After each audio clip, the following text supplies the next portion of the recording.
In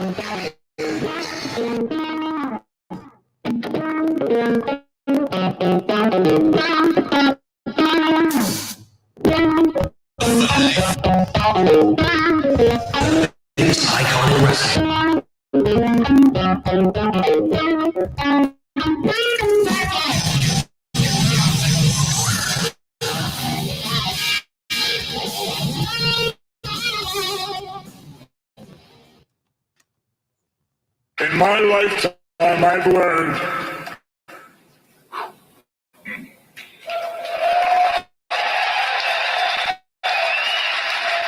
hard work pays off. Dreams come true. Bad times don't last, but bad guys do.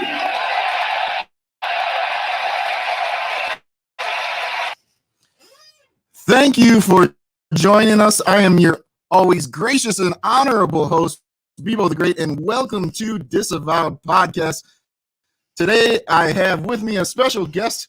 His name is Joshua Shea. He is a pornography addiction expert and author. His most recent works are The Addiction Nobody Wants to Talk About. He's a porn addict. Now what? And his most recent this year, actually last summer, was Porn and the Pandemic, how 3 months in 2020 changed everything.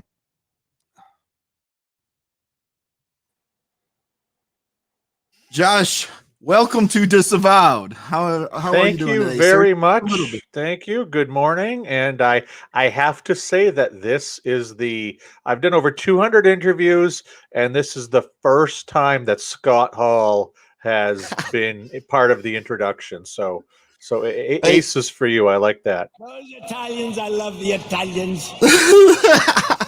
My Italian brother, Scott Hall. If you don't like Scott Hall, this is not the place for you, man. Yeah, no. I have met Scott Hall many times. I actually have drank with Scott Hall a few times back in my drinking days in the late '90s when the clique was in full gear, and it's cool to be able to say I did that. I'm doing a little bit better in my recovery than him, but he and Kevin Nash and those guys I know they get a lot of crap from a lot of people in wrestling, but I found them to be some of the funnest guys out there. And and even maybe not necessarily nicest, but in my inebriated state, boy, they were a lot of fun. Yeah. Scott, that's true. You're also you touch on all addictions basically too, right? Yeah, well, that's the thing is that, addiction does not take place. Porn addiction doesn't take place between the legs, and gambling addiction doesn't take place in the wallet. Food addiction doesn't take place in the stomach. All addiction takes place in the brain. It's about brain chemistry. It's about your pleasure centers. It's about trying to feed yourself enough dopamine and oxytocin and serotonin to feel like I don't want to say normal person, but to get the kind of high you need to feel like you need to continue going on in your life. So while each individual addiction has its own side effects and will create different problems in your life, for the most part, on a chemical, on a cellular level, addiction is the same across the board. All right. So tell us a little bit about yourself. Let's go back to your childhood. When was the first time you actually experienced pornography, and about what age? First time I saw hardcore pornography was 12 years old. And it was shown to me by an older cousin who had some hardcore magazines. I'm pretty sure I'd seen naked people on HBO before that, but this was the first time I think I'd ever seen the sex act. This is the first time I'd ever seen anything that graphic. And it was when people say that porn addiction isn't real, I was hooked within 5 seconds. This was not something that developed over time. This was there immediately. I can't tell you what was on the page or what I remember because I don't, but I remember this feeling of like warmth rushing over me and just feeling good and feeling like, oh my God, I've discovered something that's going to be an answer for me. And I'll tell you, the only other time I've ever felt this was 2 years later when I was 14 years old and I got drunk at a wedding for the very first time ever. They poured too much champagne for some tables that people weren't sitting at. And I went around and kind of snuck them all. And once I had my first, buzz from being drunk, it was that same feeling. It was, oh my God, this makes me feel good. This makes me forget, my anxiety. This makes me forget stress. I'm okay now.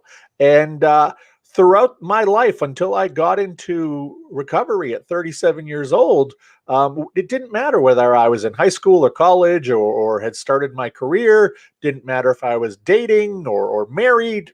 None of that mattered because I always had my two crutches of pornography and alcohol.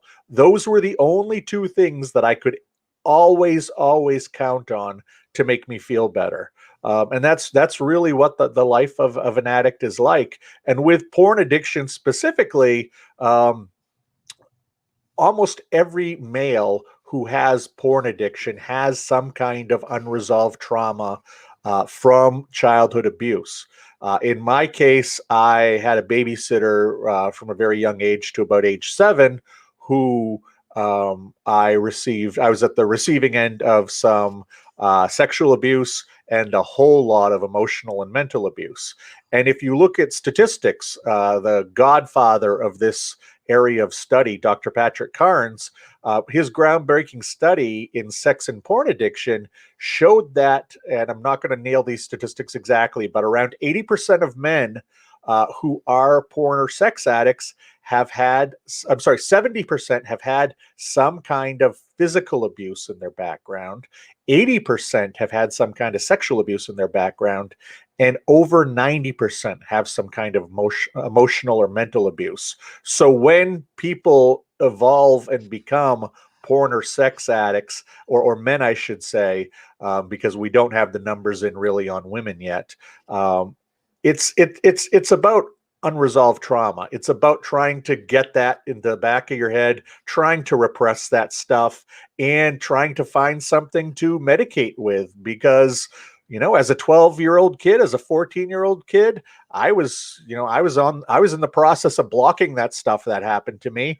And it turned out porn and alcohol not only helped block it, helped me forget about it, it helped me feel better and feel like, I guess, one of the normal people out there, because I always felt that I was on the outside looking in, and that's something that a lot of addicts describe. Yeah, that's amazing, because as we were discussing prior to the show, you basically state like how it's a mental, right? It's a mental thing, and it's always not to connect that, but you see the same thing even in the pedophilia. Not connecting those, but you also see the same thing, like where a lot of people that end up being pedophiles were molested as a child, right? Well, and there is some causation there, but what we have to remember is that pedophilia itself is not illegal. Pedophilia is a medical condition of being attracted to people who have not reached puberty yet. We tend to use pedophilia as a catch-all for anybody under 18, but the actual scientific condition of pedophilia is one where you're attracted to children who have not reached puberty yet. And there is nothing, while we can all talk about how it's inappropriate or how it's, disturbing, as long as people don't act on it, there's nothing illegal about it. Yeah. That's an important thing to throw out there, because I think that there are far more pedophiles in this world who don't commit any crime than do. Right. The actual act of committing molestation or being engaged in child pornography is illegal, though. But Absolutely. It's 100% illegal. But what's also interesting is the people who engage in that, when they are tested, they generally are not found to be pedophiles. They're found to have other issues going on. When you're talking about something like child molestation, 90% of it is somebody that the child molester knows. Right. So that's why when you see like, people who are on sex registries can't live within 500 feet of a church or something like that. Those are just things that are done to make politicians feel good and to make residents feel good, because there have been so many studies and there is no causation between proximity to living in one of those places and a child being hurt. And instead of trying to identify people who are like this, instead of trying to help people who are like this, giving them tools to not act out, we try to put up imaginary fences around places. We try to ostracize them. Basically. Yeah, we don't have we put up imaginary fences where there shouldn't be, because unfortunately, and I can tell you based on my town, that they put in an ordinance not too long ago with a lot of these, 500 feet, 200 feet, wherever type places. And the part of town where you get the most people who are on the sex offender registry, it's in the, lower socioeconomic place downtown. It's where you've got people with drug problems, mental health problems, often going untreated. And the resources for those people can be found in those areas. But if you ban them from living there, you're driving them further away from resources that can help them. But again, both sides of the aisle, there are very few bipartisan things in this world, but try to be a politician and say that you want to help people who are having issues with sexuality or who have unhealthy sexual attitudes or beliefs, versus just banning them from as far away as and getting them as far away as you can. You're never going to get anywhere as a politician doing that. It's similar to saying you're an atheist as a politician. Right. Nobody wants to hear that, and it's not going to score you any points with anybody. Well, so they don't. Yeah, it's a hard position to actually be in, because you have a large segment of the population that has this attitude. Like a lot of people, are very, they're violent towards people that have committed these type of crimes, right? And there's really no sympathy. I'm not saying whether you should have sympathy or not, but this is just a fact. Like society, you can see it online with people like, oh, we should just kill them all, Right. Right. Exactly. And the thing is, these things are so uneven, because you can have somebody like I know in the state of Maine with the registry here, there is no different levels of offenses or people who have had offenses. And one of the first certified sex addiction therapist I ever went to, when I was at a rehab in California, he actually helped develop the sex offender programs in the prisons and jails in New Zealand. And they have 3 different tiers: red light, yellow light, and green light. But here in Maine and in most US states, you just have offender. So somebody who has, somebody who looked at, teenage pornography, is put, no touching, never met their victim, nothing like that, is put right next to the guy who has gross sexual assault for raping his 3 kids. And they're right next to each other. And I think that, for me, this is just me, I think those are 2 very different offenses. And I think that as a society, we need to not just throw everybody in the same box, because I think some people can be rehabilitated. I think some people can learn from their mistakes, and some people can't, and some people are mentally ill and you can't help them. And some people are just freaking evil and should be locked up. But we need to be able to parse those things apart. But because we're talking about sex, which scares the hell out of everybody or most people, I think we're still decades away from dropping our puritanical ideals Yeah. and looking at this through a bit more of an objective lens. While not endorsing either, I understand the difference between pre-pubescent and, after puberty. Of course, right. I get that. But what do you think the effects on society? Like me and you, I imagine you're about 40 years old. So I'm 45. I just look great. So I'm 40. So we're about the same age. But when we were young, it was fairly difficult to get a hold of pornography. Oh, yeah. You either had to get a magazine from one of your father's friends, right? Yeah. Or you had to find it in the garbage or something like that. Right. Now with the internet, and there's virtually no regulation, some of these websites might ask you. Yeah. Are you 18? Click here. Right. What do you think the effects on society are? And naturally, with this happening, children are seeing pornography earlier. Absolutely. What do you think those effects are? Absolutely. Well, I can tell you two quick stories, or maybe not so quick. But the last time I was able to give a presentation at a college before the coronavirus hit, I spoke to a women's sexual health group at a college here in Maine, probably about 20 women there or so. And I went through my spiel and went to the Q&A part. And this one woman, probably 19 or 20, raised her hand and she said, have you talked to women our age who don't like to have sex with virgin men? And I was like, no, I haven't. What does that have to do with pornography? And the moment she opened her mouth, I connected the dots. And it makes sense because the average boy now sees pornography at 10 or 11. He starts watching regularly at 12 or 13. Now, none of these boys want to be addicts, and most don't turn out to be addicts, but they do watch a lot of porn. And think about it, by the time a lot of these guys get to college, 17, 18, many of them haven't had their first sexual experience. That's one interesting thing. All this porn in the world, it's really not changing when people have sex for the first time.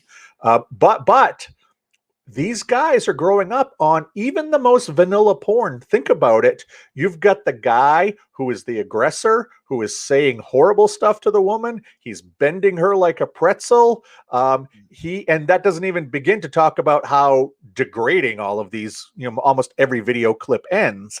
And that's your most mild pornography. So these guys, this is their sex education as young teens. They're growing up on this. This is what they're modeling.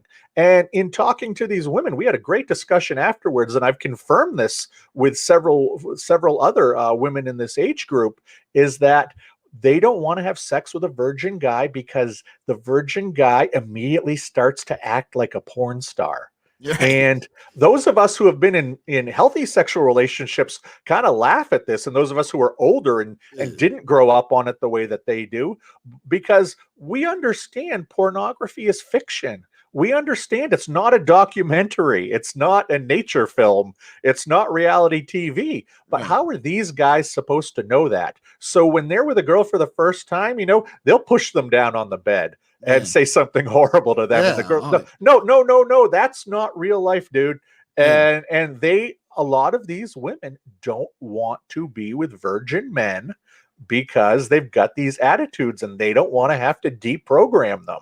And there is a basic piece of how pornography is unhealthy in our society today. The other thing that I wanted to point out is that during the pandemic, and I discovered this when I was researching my last book, I was mainly going to talk to porn addicts about how they either fell off the wagon or kept things together. And a lot of the people who were falling off the wagon kept pushing me towards this one website called OnlyFans. And OnlyFans is essentially do-it-yourself pornography at home. It's like a cross between Facebook and Etsy, as weird as that sounds, for pornography. And I'm sure most people know what it is now, so I don't have to go through it. But what's interesting is when I did the statistics on January 1st, 2020, about 2 months before the pandemic became big news here in America, there was about 300,000 people worldwide creating pornography on OnlyFans. By January 1st, 2021, it's estimated that there's between 1.3 and 1.5 million people making pornography on OnlyFans. So that means this one website, forget all the other cam sites, forget everything else, in 2021 or 2020, because of the pandemic, we added over a million porn stars to the mix. And when I started interviewing these people, it was fascinating, both men and women, and especially a lot of the newbies. And yes, they like the money out of it. But what I started hearing from, especially some of the younger women, was that, I can't get a boyfriend in real life. But now I've got men who are offering me marriage proposals. Or, I don't think that I'm pretty at all. I've never thought I was pretty. But now I can, take a picture of myself in a bra and panties, and I've got men paying for it, telling me what a beautiful woman I am. Or, guys saying that I can't attract a girl, but apparently, because most of the guy stuff on there is gay, the guys saying I'm not gay, but having, 25 gay guys pay me $10 each to, see me play with myself. That's empowering. I like that. And what's interesting is that they are talking exactly like addicts. They are talking about getting their dopamine hit by going online and doing this, porn for play, porn for money deal. And what I wonder is, will the long-term effects of the pandemic be not that there were so many new people who became porn addicts by consumers, or so many more people started watching porn? What I wonder is, will we start to see the other side of the coin? And will we start to see porn addicts on the production side of things? Are we going to see some of these guys or girls who are now 2025? Are we going to see them on these sites at 45 still doing this stuff? Even though they're making 1/10 the money they made 20 years ago, they just need that hit. They need that high. They need that dopamine, and they found a way to get it. And like I said, I think that 20 years from now, 30 years from now, when we look back at what the pandemic did for our society, either as an unhealthy sexual event that happened, I think it's going to be that we saw the beginning of porn addiction from the producer's side of things. Right. See, it's sort of ironic because, like, while some may do it because during the pandemic, a lot of people lost their job economics, right? But a lot of people, especially years back, they would think that by getting into porn, it would lead to like a career in Hollywood, right? Yeah. And this is completely false, because most of the time it affects your career in Hollywood, right? Absolutely.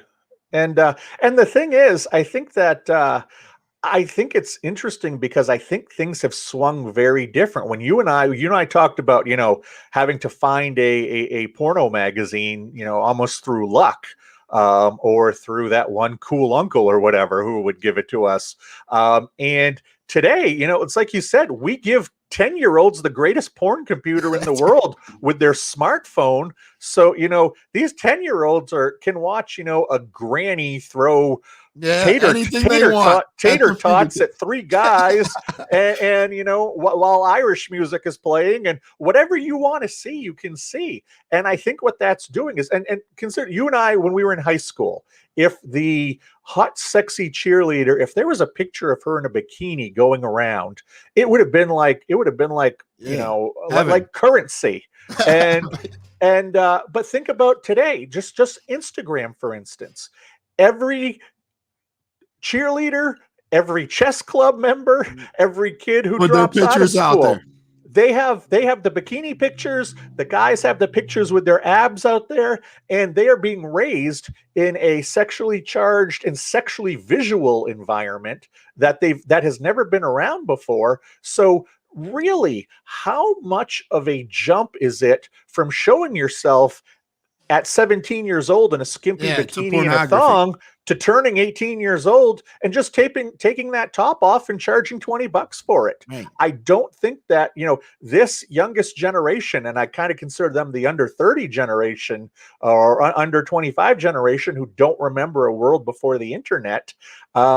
I think that, the way that our society and our parents or grandparents had all these stigmas against nudity and sex and all of this stuff, I think it may have swung too far the other way with the current generation. And what we need to do is kind of find a healthy middle ground, because I'm not anti-porn. When I make presentations and stuff, I'm not anti-porn. I think that, if you can watch it in a healthy way and you can rectify it with your beliefs and your morals and all that, power to you. I'm not the guy who can. Well, I'm not the guy who can have a beer. So I'm not going to tell you not to have a beer. I'm going to be either. honest. I'm anti-porn. I don't think there's really ever a reason to watch pornography. But let's talk about this a little bit. Like the easy access to it, and also to your point, it's ironic because in society we're having easier access to porn, but yet with like cancel culture and stuff, if you say something even mildly sexual to a coworker or to another woman, right, it's more extreme now. Right. Well, and it's interesting that now people, while that's happening, people get upset if there's any kind of what they call slut shaming, or if there's any kind of shaming of sex workers, or if you say something that puts down somebody who uses their body or uses sex to make money as a job, which is again ironic, and I think that speaks to a society that is going through a massive change in sexual attitudes and sexual beliefs in gender roles, and it's going to take a while to sort it out, but probably eventually it will get sorted out. But it's again, how do I think, I would never want my daughter on OnlyFans. I'd never want any of my family on OnlyFans. But then again, if she's got 2 young kids, she's trying to keep a roof over their head and food in their mouth. Who am I to say, do what you got to do? You can't do this. That's it. I think it's something, if you're doing it for vanity, maybe there's a discussion there. Okay. But if you're doing it to feed your kids, it's hard to say, it's hard for me to play God and play moral police and say you can't do this. So what's your position just on see, what I would like to see is pornography sites verify age, not necessarily make you pay, but have you ever done like a credit card transaction where they make you prove you have a credit card and you just put a couple pennies on it? Right. Yeah. Like PayPal and those and Venmo and those places do that. Right. See, what I would like to do is have our government do is put something like that on all pornography sites just to verify age, to where these children cannot just hop. I mean, let's be honest, a kid could be innocently searching something else and come across pornography.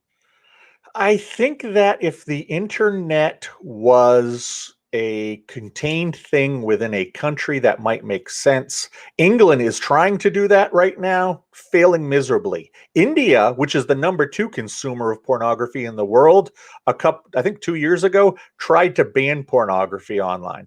Absolute miserable mistake. And the fact is, and I say this almost as a joke, if you're paying for pornography online, you're doing it wrong. You're crazy. There is enough pornography for you to watch 24/7 for the rest of your life, and everybody in your family to watch for the rest of their lives, and never watch the same thing twice. So I think that the internet has just gone so out of control that what I really believe, I feel horrible for these, 18 to 30-year-old guys who have grown up on this, who and a big percentage of them have issues. What I think we need to do is, in a very age-appropriate manner, educate the next generation so they know the dangers of it. Like we do, I don't think the pornography speech with your kids is the birds and the bees speech. It's the speech like, don't smoke cigarettes, don't drink alcohol. When you're 18, you decide what you want to do on your own, you're an adult. But when you're under 18 in my house, you don't look at this stuff, and it can be harmful for you. It can lead to addiction.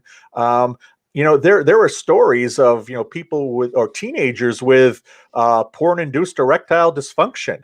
I think you tell any 14, 15-year-old boy who's not an addict, just wants a girlfriend, that if you look at porn nonstop, there's a chance that essentially your penis can stop working by the time you're 18, 19.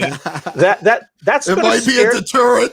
Exactly. That's going to scare them off of pornography. And I think that's the kind of stuff we have to do and talk about, because just trying to regulate the internet is not going to do anything. It would be great. You're right. It would be great, but we couldn't make prohibition. No, it would never completely stop. Yeah. It's so funny. I always tell people, these youngins, I say, I'm so old that when I'm so old, I remember when you had to pay for your porn and your air was free at the gas station. Yeah. Now it's switched. Now I got to pay for air when I'm airing up my tire, and the porn is free. And now you and I put a much bigger value on air versus the porn. So it's just the world just gets us either way. We're always paying for something we need. All right, now let's talk about more specifically you. When did you realize you had a pornography problem?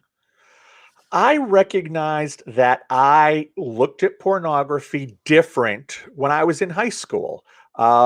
When we talk about access to porn, it was kind of interesting that, when you and I were 14, 15 years old, Blockbuster and some of these big video stores were starting to come out, and they were killing the mom and pops. There was a mom and pop video store not far from my house that I'm a huge movie fan, and I would go rent movies almost every day that I didn't have something after school. So one day, just being brave, I went to that back room that was in every mom and pop video store, the one that, has the swinging saloon doors so kids won't go in. And I went and I grabbed 2 movies off the shelf as quick as I could, didn't even look at what they were. And I went up to the front table. I threw another movie in just to mix things up and put them down, and they put them right through, because these guys were going out of business. They'd take any money they could. So then I was doing this at 15 years old, like literally riding my bike after school, and there was a convenience store nearby that was independently owned, and I would go, and it was well known they sold booze to kids. And I would go and I would buy 4 bottles of beer every day. I never had the balls to get a 6-pack and bring it up to the table. I don't know why, but I'd bring 4 bottles up. They would just sell me my 4 bottles of beer. And there I was riding home from school, 4 bottles of beer in my backpack, 2 porno movies. And that was almost every day. I'd get home before my parents got home. I'd drink 2 beers, watch one of the porns. And then at night after they went to bed, I would do that. Now, at that point, I recognized that I shouldn't tell anybody about this. When I was a little bit older in high school, I was on the soccer team. After there was one day after practice, we all went to a friend's house, and they had a VHS tape of a porno, and they put it in, and everybody was sitting around, probably 6, 7 of us sitting around cracking jokes like it was Mystery Science Theater 3000. And I could tell I felt so different than these other guys. I was super uncomfortable. I didn't want to be in the room with them. This was just so foreign to me. And they were all acting the same way. And it was like, okay, this is different. I'm clearly different here. And it was as time went along, I understood that, and in casual conversations, I understood and recognized I was looking at porn a lot unlike my friends, or a lot unlike my peers. Whenever I'd hear something on TV about, the average guy looked at porn back then 4 days a week, and I'm thinking, I look twice a day.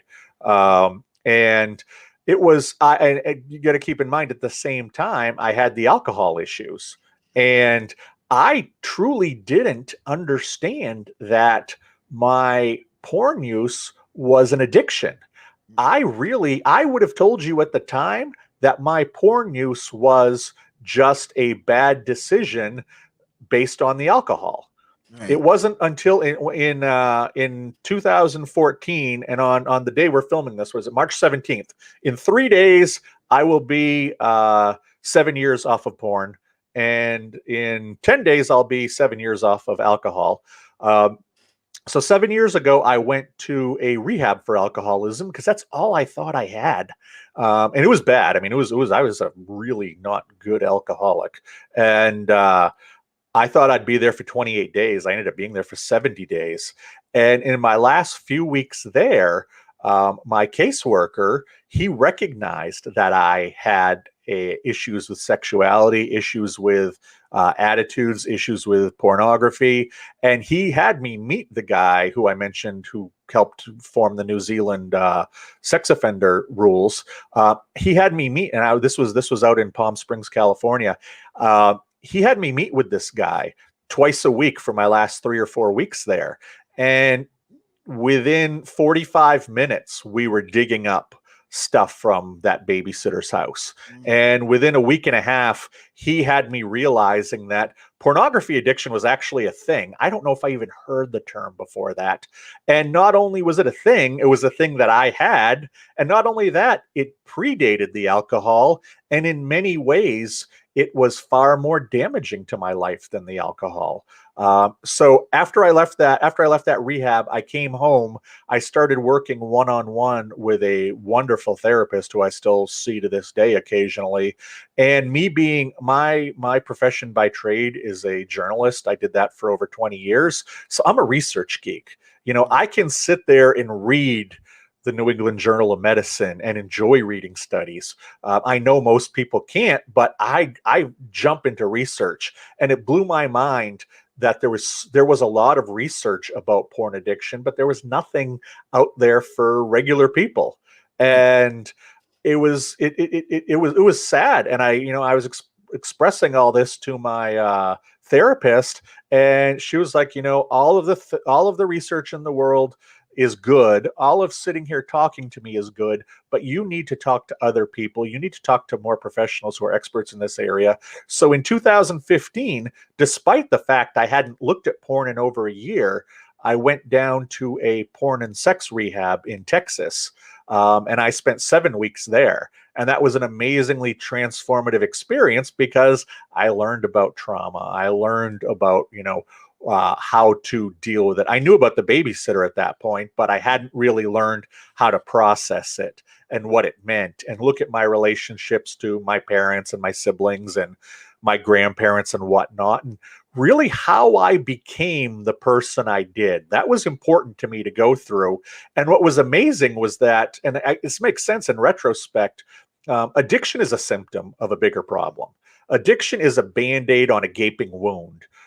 When you are able to deal with that gaping wound, which is the trauma, you don't need the Band-Aid as much. So when I went through the alcohol rehab, when I went through the sex and porn rehab and got this very intense treatment, my triggers dropped amazingly because I now functioned, and I was now kind of retraining myself to be somebody who did not need porn, did not need alcohol. And while the trauma, is still there, it's no longer unresolved trauma. It's resolved trauma.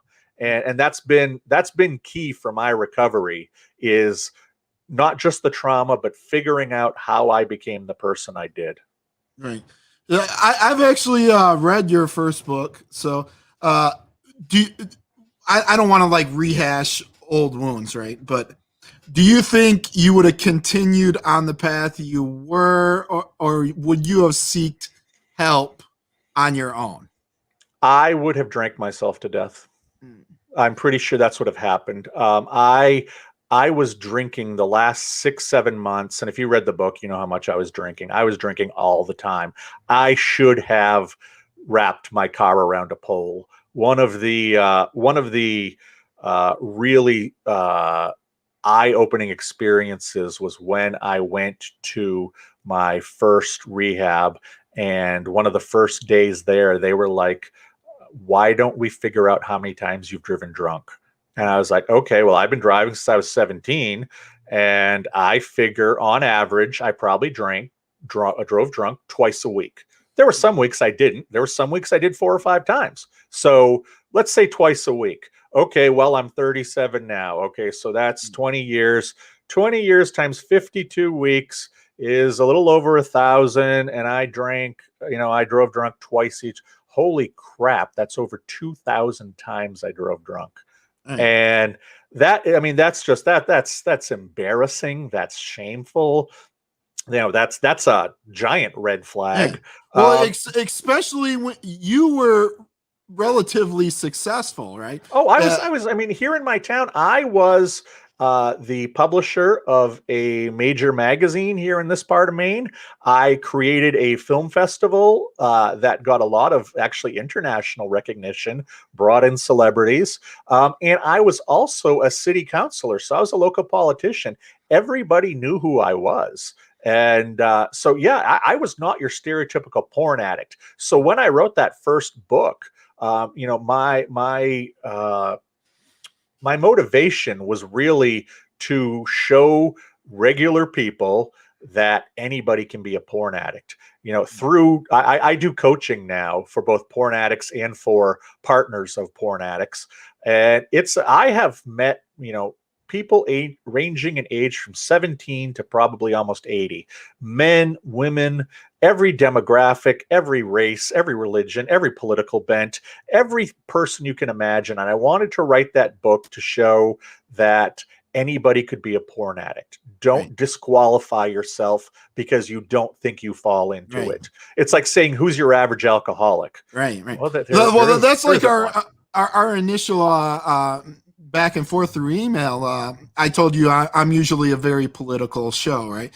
And you were a little hesitant about coming on. And I was like, well, I'm not going to make it overtly political, right? Because this affects both. It don't matter if you're a Republican, a Democrat, and even religious people. For example, like I'm LDS, I'm Mormon. But in Utah, they tend to watch more pornography than any other state in the nation. Absolutely. Utah is huge. And the thing is, if you look at statistics of what statistics are growing when it comes to demographics with porn addiction, the number one growing demographic is straight white women. The number two demographic is straight black men. And the numbers 3 and 4, and they go back and forth, are members of the Catholic Church or members of the LDS Church. This is where you're seeing your biggest explosions. It's not in your straight white men, because we have had pornography pitched to us for years and decades. In the 70s and 80s, think about how much it cost to make a porn back then. You had to hire these actors. You had to get this into a studio. You had to get it into a movie theater. It cost a lot of money to make a porn movie or to make money off a porn movie. Now, you and I, through Craigslist, our iPhone, and the internet, we can have a porn movie making us money by 8 p.m. tonight. And because of this, they don't have to all try to get the straight white male audience that they know is there. They can narrowcast. So they can try to get women. They can try to get black men. They can try to get, Catholics Mormons, and LDS who would never be caught dead walking into one of those theaters. But because you're in the comfort of your own home, well, let's click around and see what we find. And that's, that's the world we live in now, where creating pornography costs nothing. Making money off it is very easy to do, more than it ever has been. And it turns out it doesn't matter what color you are. It doesn't matter what religion you are. We all are sexual beings. The reality is, whether we want to admit it or not, our parents got it on one night, and that's why we're here. That's right. Sexuality is not a bad thing. And when I say I don't preach an anti-porn message, what I preach is a healthy sexuality message. Right. And a lot of porn is very unhealthy. I think almost all of it is unhealthy. And I also believe that pornography, on a personal level, I believe that pornography does nothing but reduce somebody to a bag of body parts. There is no pornography that is not just 100% objectification. However, I also know based on experience that if you're going to help addicts and you're going to help people with problems, you can't shame them. You can't judge No, them. can't You shame. have to create a safe space. Right. So when I work with people through my coaching, the first thing I tell them is, if it's a porn addict, I tell them, dude, I don't care what you look at. I don't care what you looked at. I probably looked at even worse. Yeah. And I'm not going to judge you for what you looked at because I know we're not the porn we look at. And Right. that's been proven plenty of times. So it's one of these things where the world is changing so much. If we don't start having some dialogues about pornography's place in the world, and about pornography's effect on the world, especially the younger generation, 30, 40 years from now, we're going to have a very unhealthy sexual society. Yeah. Well, like my opinion is I think it's actually worse on the porn creators than the watchers. That's my opinion. But let me ask you a question. How do you recognize the difference between it being benign and then eventually to the point you got to where you can get into some legal trouble? Like, is that line blurred? Do you slowly get there? You get what I'm saying? Yeah, no, I can say in my case, and you read my book, and I don't mind telling people that, I ended up pulling myself off of my bipolar medication in 2013. I was having a lot of trouble with my companies, or one of my companies, the magazine that I ran, for 5, 6 years. It was a huge success. And I'm one of these guys. You throw a lot of money at me, I can pretend I'm a good businessman. But when I have to make hard decisions, I'm a writer, I'm an editor, I'm a publisher, I'm not a businessman. And we started to have problems with revenue coming in and expenses. And I told myself, like a lot of bipolar people do, get off your meds. And I romanticized the mania. And I said, okay, if I'm not on my meds, what I can do is I'll have a couple more hours every night to save this thing. I will have more creativity and come up with, other crazy ideas to help save this thing. Right. And unfortunately, what happened when I pulled myself off my meds was that once the medication was out of my system, that I started drinking 3-4 times worse than I did before. I started looking at worse porn. Eventually, and porn, like every other addiction, escalates. You go from beer to wine to the hard stuff. You're a gambling addict. You go from $20 a hand to $50 a hand to $100 a hand. And it's not that you're trying to get a bigger high. You're trying to get the same high you got the first time. It's just that you fry your dopamine receptors and the other pieces of it. So it has to escalate. And with me, what happened was pornography for me was about power. It was about control. And I started to actually go into chat rooms, and it was cam to cam, kind of like you and I are now. If you didn't like the person you were talking to, you hit a button and a new person popped up. Like Omegle. Yeah, that chat roulette was one of them. I don't know if that's still going, but there was a handful of them back in the day. And I figured out how to bypass my camera because I looked like hell at the time. I was really going downhill fast with the drinking and everything else going on. And I figured out how to bypass my camera. I found a video of a good-looking guy, and I would go into chat rooms, and after a few days, I started to really get off on controlling women. And that's where, that was my high. It had nothing to do really with seeing them naked or anything like that. It was getting them to just bend to my will. And I didn't want somebody who would just, flash her boobs. I wanted somebody who would say, no, I would never do that. And then I would take an hour or two trying to break them down. And I know that's messed up, and I was very messed up at the time. Unfortunately, I did this 20, 30 times. I stopped doing it, ironically, in November 2013. And in March of 2014, I was sitting at home in the morning trying to get some work done, and there were 3 cars that pulled up to my house. And you don't need to be a fan of cop shows of the 80s to know what a unmarked car looks like. And they showed up and basically told me that we know that you have been talking to an underage girl online. Right. And it was like, oh, Jesus. So they came in and they proved it to me. And reality is, I don't know if I knew she was underage. I don't know if it mattered to me that, as long as they looked like, she was past puberty, basically. Yeah, exactly. As long as you look like a woman, good enough for me. And that shows you how sick I was. And I always try to let people know when I tell them this story that I don't blame the addiction. I don't blame some other set of circumstances. The reality is, I knew for over 15 years that I had bipolar. I was taking medication for over 15 years for my bipolar. I pulled myself off of the meds, and this is what happened. This was the risk I took. Correct me if I'm wrong. Like, okay, they call it a manic side, all right? And then when you pull off medicine, you feel a euphoria for a while and like a high, right? Oh, yeah, absolutely. Because you get off the medicine, but then you crash.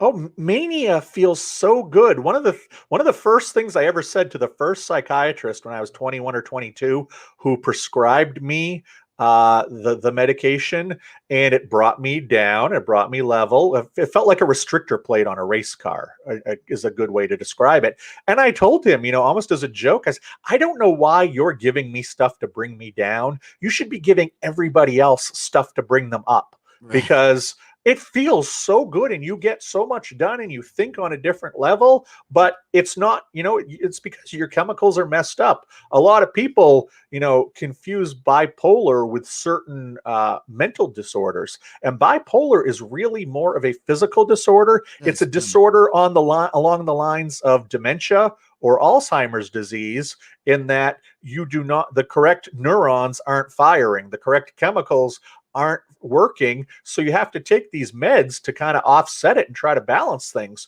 And it's a lifelong battle. And unfortunately, a lot of people with bipolar, and I've done this twice in my life, pull themselves off their meds because you get lulled into the belief of, oh, I don't need this anymore, and I'm fine. I'm like one of the normal people. And it's just not the case. And, it was, like I said, I did this horrible, heinous, stupid thing. And forget the fact that she was a teenager. I did it to women who were 22, 28, 32, It wasn't 30. acceptable if they were overage. No, it's crappy to do that to anybody. That kind of manipulation, that kind of gaslighting, that is just some evil, sick stuff. But it shows you, here's the thing, is that 99% of the time I was a porn addict, I couldn't have got to that place. And 99% of the time, I would have told you that was cheating on my wife, because it is. But that's what I always tell. I tell my wife and children. I warn them about these roulette sites more than the porno sites, even, because these are real people. You're interacting with them, and a lot of these sites. 1 second you could get a picture of some man's private parts, and then the next person hops up and it's an 8-year-old. Right. Exactly. Yeah. Exactly. And I thought that I was being, careful, because if anybody looked underage to me, I clicked past them. I wasn't interested in that. But the police showed up and they basically were like, here's the proof. And it was like, oh, okay. You've got how do you think they knew? Did they have an agent? Is that what you think happened? There are 3 or 4 different theories, and I told my lawyer, I met my lawyer for the first time the next day. He knows what happened, or he knew. Unfortunately, he died not too long ago. I told him specifically, I don't want to know. All I know is they got a tip. Now that could be a plant. That could be somebody. We don't want to help people get away with it. Well, the thing is, I don't want to know because if it was somebody I worked with or a family member or anything like that, I don't want to hold resentments towards anybody, because the reality is I am healthier and happier now than I've ever been. And when those guys showed up at my door, I was like, oh my God, my life is over. But my life was so bad in retrospect that thank God they showed up at my door. I was able to talk to the officer who arrested me a couple years after it happened, and I thanked him. And I was just like, you probably saved my life. And he's like, I remember you because you were the calmest guy. Shh. You were the calmest guy that I'm fostering a couple puppies. That's all right. Hey, no problem. Hey.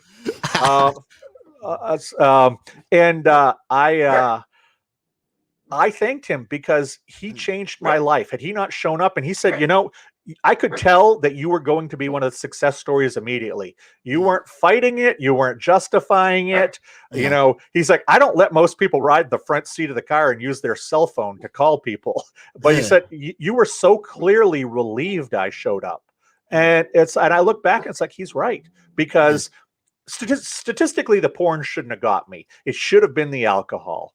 But something had to get me, because I know, looking back, I was on a fast track to death eventually, maybe even suicide. I don't know. But I can almost guarantee that I wouldn't be here talking with you today had they not shown up at my door. And my relationship with my wife, my parents, my kids is so much better than it ever has been. I think if you go look at my mugshot, I think I look 10 years older than I do now. I mean, I look like hell in it, and appropriately enough. But I feel horrible for what I did to those people. I can never take it back. But what I can do is try to create a world of less victims out there, and more education and more knowledge. And I hope to hell that the day that I go to heaven, or whatever is the afterlife, or hell, who knows what's going to happen to me. I just hope that there is a tote board there, or a whiteboard, and there's the number of people who I hurt in life, and there's the number of people who I helped. And if the number of people I helped is even one more than the number of people I hurt, then maybe my life has been net good. That's what my podcast, that's why I call it Disavowed. Everyone in society now wants you to disavow. Oh, this guy's, if you talk to this guy, you're a bad guy. If you associate with this guy, you're a bad guy.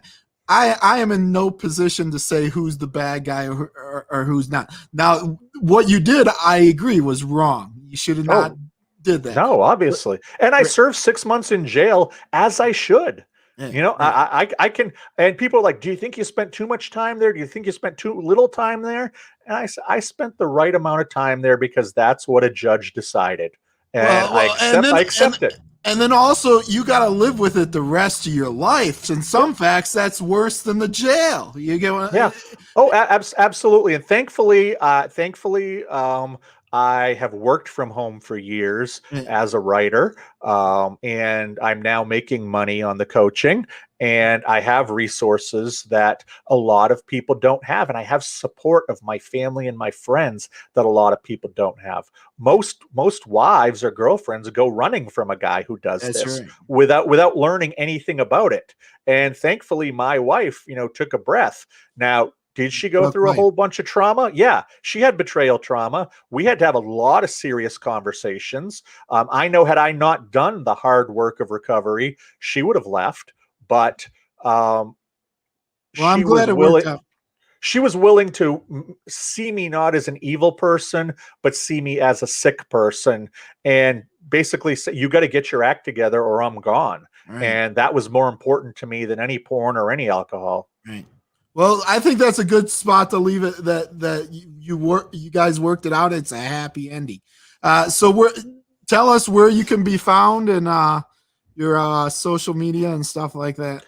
Absolutely. If you want to find me on either Twitter or Instagram, the handle is the letter P and then Addict Recovery. P Addict Recovery. You can find me on LinkedIn under my real name, Joshua Shea, and then my website, which has links to all of the social media, my books that are for sale, and has resources along with information about my coaching. That is recoveringpornaddict.com. Again, recoveringpornaddict.com. And if you have any questions, if you need anything, I'm more than happy to point you in the right direction or try to let you know how to help. If you know you're on that path and you're headed towards a wrong direction, give Josh let's get you off that path, because like I said, 99% of my addiction I couldn't have got to where I did. And I know that there's a guy or a lady out there saying, well, he really went too far. I would never go that far. Do you think I thought I would ever go that far? If I can go that far, you can. And if I can get better, you can.